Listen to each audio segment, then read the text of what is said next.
I'm going to do a different kind of video today. It's not going to be about diabetes this time. It's going to be more about dad stuff. Right? So recently my 17-year-old daughter started dating somebody for the first time. And there's a lot of negative jokes about all that kind of stuff. About what are your intentions with my daughter, that kind of stuff. And I started self-reflecting on that and thinking about it.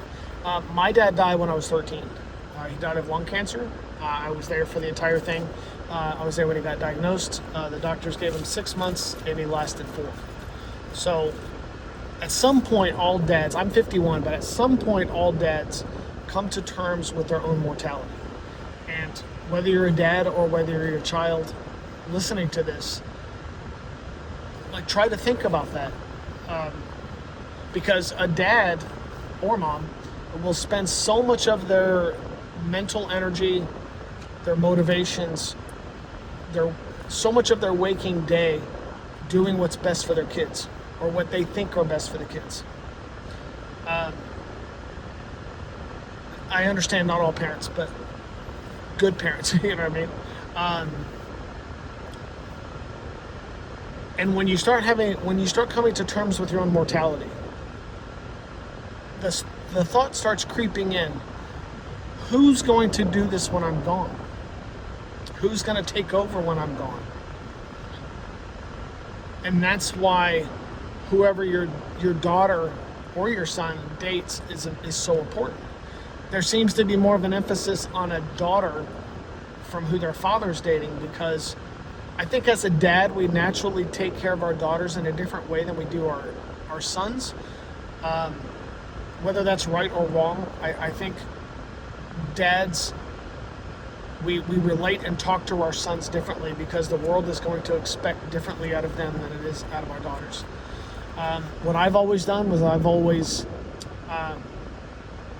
made sure that I kind of spoiled my daughter, not in a negative way, so that she would have high expectations, both with her own occupation and with people that she dates. They're going to have a high bar to hit to treat her the way she expects to be treated, and that's on purpose. That's by design. But when I start thinking about who my daughter's dating, I put a lot of emphasis on that, because the idea is that this person is going to take over my job when I'm gone. And do they have the same care and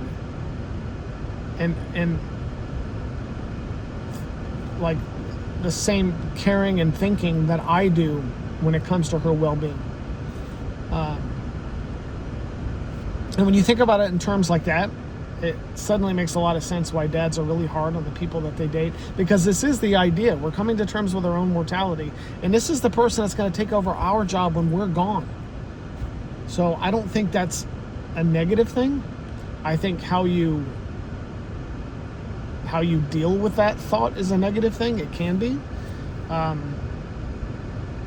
think some people may instinctively try to continuously keep treat their children like their children, and not let them grow up in some kind of weird, struggle with them getting older or something. I'm not sure.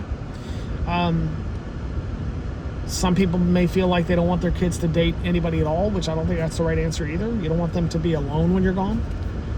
But I also think it's okay to have these thoughts, share these thoughts with your kids.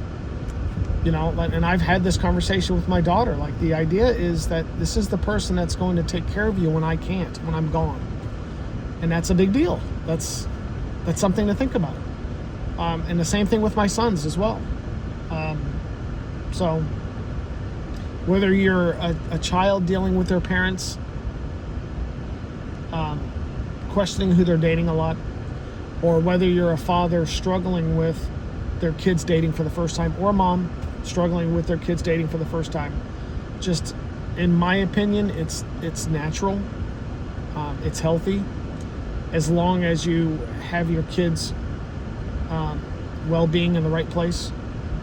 And as long as you communicate that with them so that they understand why you're being picky and why you're asking questions and why you're pointing out things. If your father or your mother points out, hey, I don't like the way this person's treating you, it's not them trying to be bossy. It's not them trying to control your life. It's another way of them saying, that's not the way I want you taken care of. So I hope this helps, whether you're a dad or whether you're a child. But yeah, see you next time.